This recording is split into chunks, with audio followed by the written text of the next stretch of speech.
16 Maret 2024. Dan pada malam hari ini cuy, gue sedang berada di kawasan Lembang, Kabupaten Bandung Barat. Gue menemukan sebuah rumah yang cukup klasik, rumah tua. Gue gak tahu ini bangunan Belanda atau bukan, tapi yang jelas rumah ini terlihat sangat tua. Struktur bangunannya tuh klasik banget cuy. Dan pada tahun 80-an sempat terjadi peristiwa yang cukup mencengangkan. Gue bakal cerita di dalam. Ini ceritanya serem banget cuy. Ya, rumahnya sudah di hadapan gue. Lihat deh bentuk bangunannya, artistik banget ya. Tua banget gitu kesannya, klasik. Gue gak tahu ini bangunan Belanda atau bukan ya, tapi yang jelas ini rumah kayaknya emang udah tua sih. Mungkin dibangun prakemerdekaan bisa jadi. Dan halamannya cukup luas. Di sini ada kebun gitu loh, mungkin dimanfaatkan oleh warga untuk bercocok tanam atau berkebun. Daerah Lembang cukup dingin cuy, memang cocok untuk bercocok tanam ya. Oke, kita mulai masuk ke dalam rumahnya. Wow, ada pintu di sini. Bisa masuk ke sini nggak? Bismillahirrahmanirrahim. Oh, bisa men. Oke, nanti dulu ya. Tutup dulu. Gue mau kelilingin rumah ini dulu. By the way, ini dingin banget loh. Mana gue lupa bawa jaket lagi. Tapi kalau lihat dari belakang sih kayak rumah nggak tua-tua banget ya. Ih, apa ini? Ada laba-laba.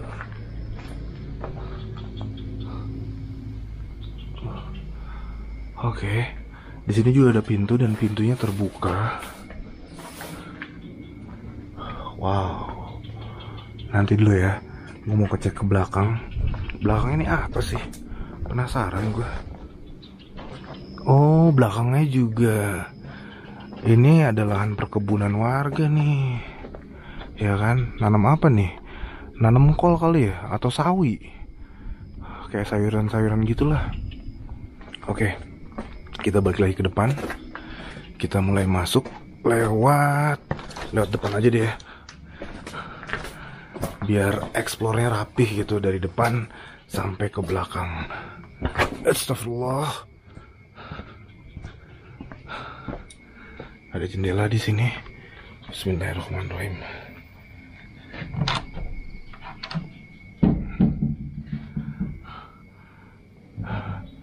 Assalamualaikum warahmatullahi wabarakatuh. Oke, tutup dulu pintunya. Ini mungkin bagian ruang tamu. Men, serius di sini kok harum banget ya? Harum apa ini? Serius cuy, ini gue udah mulai merinding loh. Baru masuk gue udah langsung merinding. Harum banget di sini. Ya Allah, gue merinding. Ini bagian kamarnya. Assalamualaikum warahmatullahi wabarakatuh. Wow. Nyambung ke ruangan sebelah. Ini juga kamar sepertinya. Oh iya, ini kamar juga. Ini jadi kayak semacam connecting room. Langsung keluar lagi. Ada tempat apa sih namanya, gue lupa. Keranjang lah intinya kayak gitu. Gue seneng lihat jendelanya. Jendelanya tuh tua banget. Dan ada hordeng yang tidak sepadan dengan ukuran jendelanya. Hordengnya kecil banget, sementara jendelanya besar. Gokil, ini rumah harum banget loh. Gue gak tahu ini harum apa ya. Semacam harum kembang. Ini bukan pewangi ruangan sih. Kayak. Dan gue mencium harum seperti ini malah gue merasa merinding.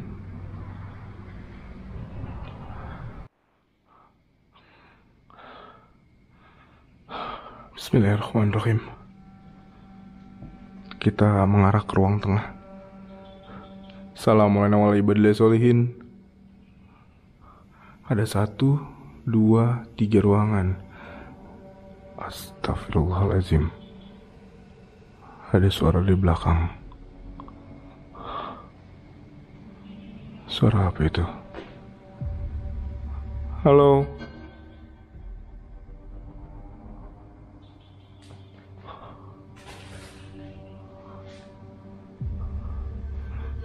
Dapur. Ini ada sebuah kamar lagi. Assalamualaikum warahmatullahi wabarakatuh. Wow.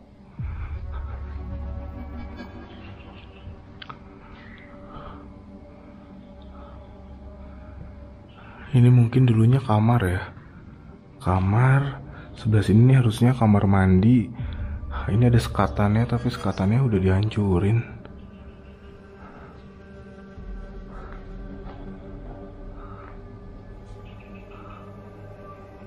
Oke, gue mau sedikit cerita sejarah tentang rumah ini. Jadi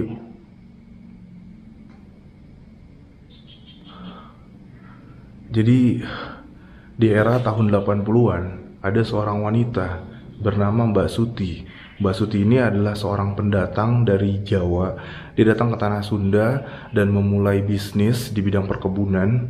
Ya, alhamdulillahnya si Mbak Suti ini berhasil dan masuk kategori warga yang sejahtera dibandingkan dengan warga-warga yang lainnya. Lalu, karena Mbak Suti ini memang belum menikah, jadi sampai akhir hayatnya Mbak Suti ini tidak pernah menikah. Mbak Suti ini banyak ditaksir sama kayak juragan-juragan tanah seperti itu, men.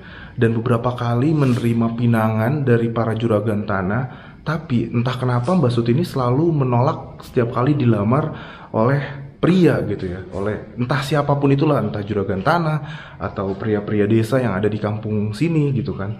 Nah, akhirnya menimbulkan seperti rasa kesel, mungkin sakit hati dari pria-pria ini yang pernah ditolaknya. Lalu dimunculkanlah propaganda atau fitnah bahwa si Mbak Suti ini dia memelihara tuyul.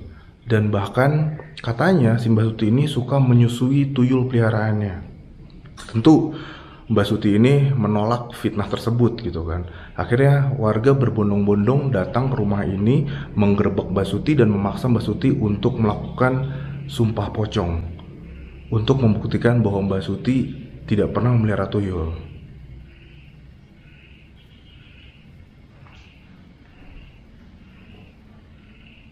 Ada suara men dari dapur. Oke, gue belum mulai eksplor dapurnya, nanti dulu ya.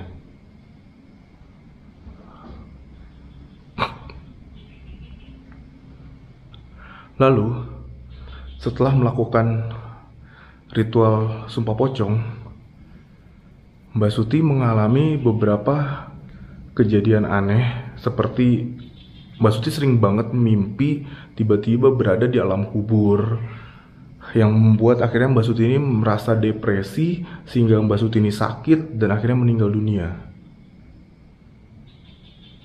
Cuy, setelah Mbak Suti meninggal dunia, anjir, suara apa sih itu? Ada apa di dapur nih? Assalamualaikum warahmatullahi wabarakatuh.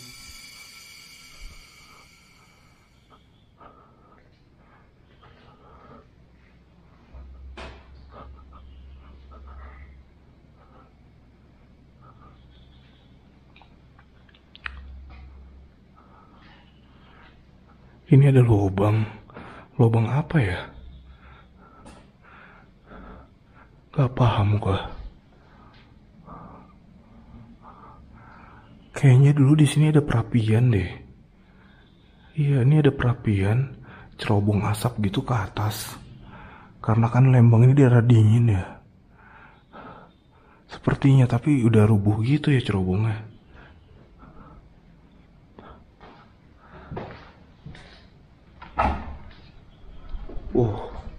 Udah langsung kebun belakangnya. Oke, tutup lagi. Ya, lanjut cerita. Setelah Mbak Suti meninggal dunia, orang-orang yang pernah memfitnah Mbak Suti mengaku bahwa mereka sering didatangi oleh pocong Suti. Anjay, gue merinding.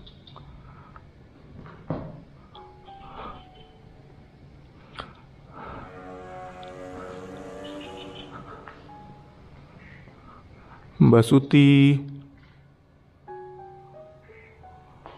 Pocong Suti.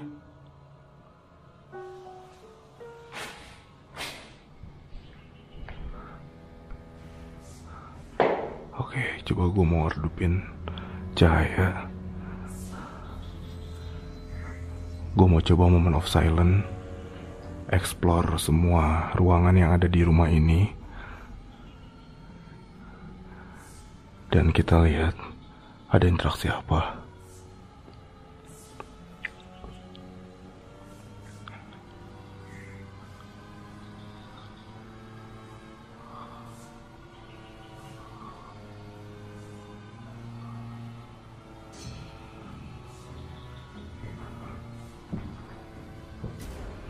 Cuy, di sini harum banget.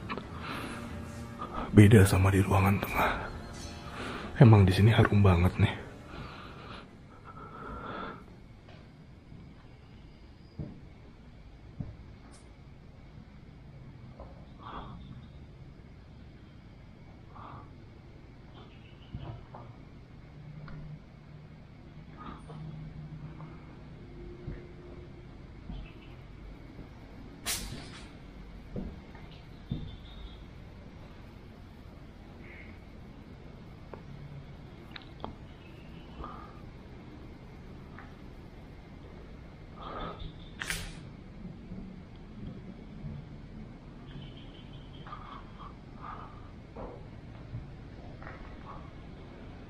Ada suara lagi di dapur.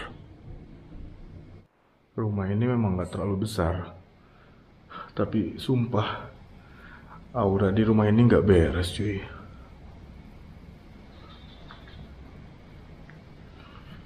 Entah karena gue ketrigger sama cerita Pocong Suti kali ya.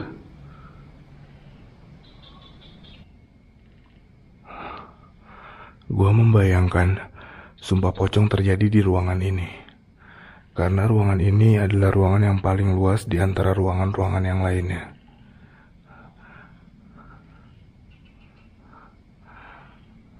Mbak Suti direbahkan di tengah sini menggunakan kain kafan dan diikat. Suara kodok. Ya, Mbak Suti direbahkan di sini menggunakan kain kafan dan dibentuk seperti pocong. Lalu Mbak Suti bersumpah bahwa Mbak Suti tidak memelihara tuyul seperti yang dituduhkan oleh warga.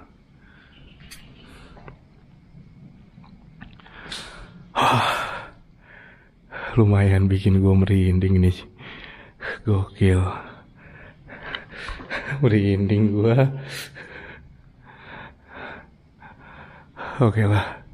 Semua ruangan sudah gue telusuri. Rumahnya gak terlalu besar, jadi memang gak banyak ruangan yang bisa gue review. Tapi memang auranya di sini gak beres. Oke. Entah mitos tentang Pocong Suti yang bergentayangan dan menteror orang-orang atau warga yang sudah memfitnahnya benar atau tidaknya, wallahu alam, gue nggak tahu. Tapi yaudahlah, gue mau keluar dari rumah ini. Wow,